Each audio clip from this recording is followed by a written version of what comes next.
So hello everyone, good day. My topic is all about William Glasser's choice theory. But before that, please allow me to introduce myself. My name is Jeremy P. Torres and I'm from Bansalan, Davao del Sur. So let's proceed with our discussion. So the choice theory introduction. So the choice theory was first developed by William Glasser to help explain why people act and think in certain ways. According to Glasser, human motivation stems from 5 basic needs that people have at their core: enjoyment, authority, survival, independence, and a sense of love and belonging.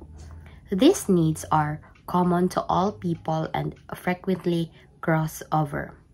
So choice theory also is based on the simple premise that every individual only has the power to control themselves and has limited power to control others. So we choose our actions as our best attempt to satisfy these needs in our quality world. Our internal picture of what we want based on our perceptions of the world around us, and we can only directly control our own actions and thoughts, not the action of others. There are 5 basic needs about William Glasser's choice theory.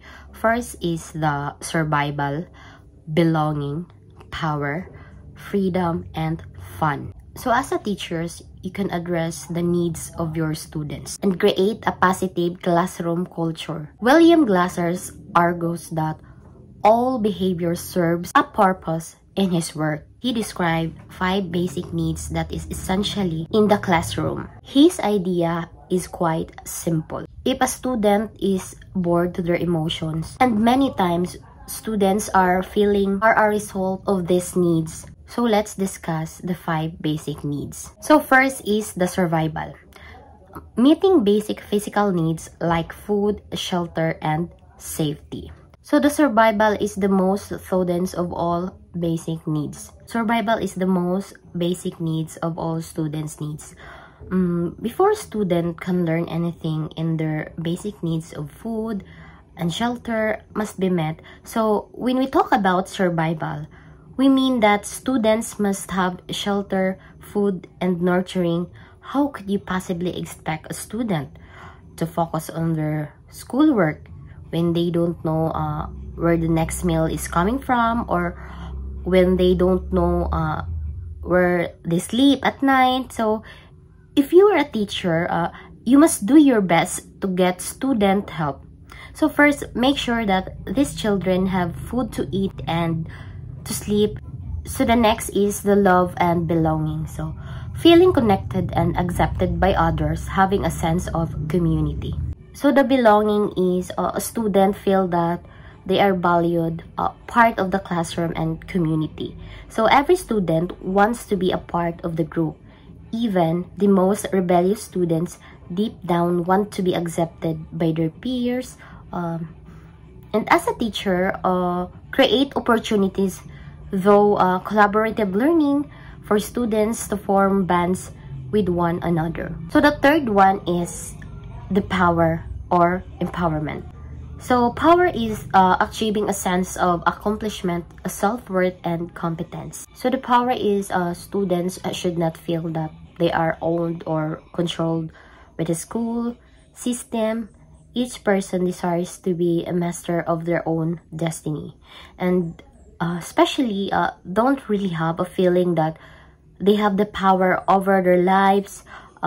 Teachers engage in contentious arguments and aggressive confrontations as, again, involved in a power of struggle with students every once in a while, and power your students but not too often. So the fourth one is the freedom. So having autonomy and independence in decision making. So the freedoms of students must be given opportunities to make their own choices and take responsibilities for the choices that they have made. Now, obviously, freedom doesn't mean letting students do whatever they want.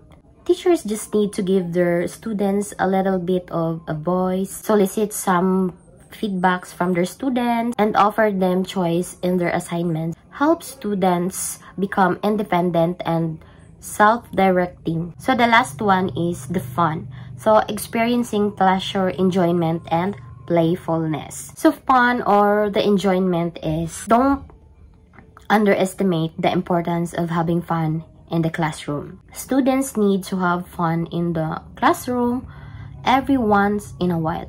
So don't be afraid to make earning a fun experience. Don't be afraid to inject a laugh into your lesson. Every once in a while, allow the students to play novel, learning games. Teachers need to make that effort to make their classrooms enjoyable place. So William Glasser also composed the 7 caring habits and 7 deadly habits. So the first one is the supporting. So you need to support your students anytime, and also encouraging and listening, accepting, trusting, and respecting, and also negotiating differences. So the 7 deadly habits also is the criticizing, blaming, complaining, nagging, threatening, punishing, and bribing or rewarded to control. So the application of choice theory in the education. So teachers can use choice theory to understand student behavior and create a classroom environment that supports positive choices by focusing on building relationship and addressing student needs. So as a teachers, kailangan talaga nating mag-build ng relationship sa mga estudyante natin. Dapat magiging approachable tayo, dapat makinig tayo kung ano man yung mga needs nila, kasi iba't iba po yung mga estudyante. So the choice theory in the classroom is the use of team learning and collaborations create excitement for learning. So gumawa tayo ng mga bagay na makaka-excite sa mga bata, na maging productive sila lagi, and provide opportunities for students to take an active role in their learning. So, dapat magiging active talaga yung mga bata, no? Dapat meron tayong mga strategy as a teacher para hindi po maboard yung mga bata. So, as a students, to identify what they would like to explore in depth, they must also able to explain why it's valuable. So, hayaan natin sila kung ano man yung mga gusto nilang gawin, yung mga gusto silang mag-explore, and kailangan nating makinig and i-address yung mga pangangailangan nila. And also use of inquiry projects. Choice theory conclusion. So choice theory offers a valuable framework for understanding human behavior and decision making by recognizing that our choices are driven by our innate needs. We can make more conscious decisions that lead to greater happiness and well-being. So kailangan nating ma-recognize yung mga choices para yung magiging resulta is it's always happiness and well-being. And that's it, my report. Thank you so much, and God bless everyone.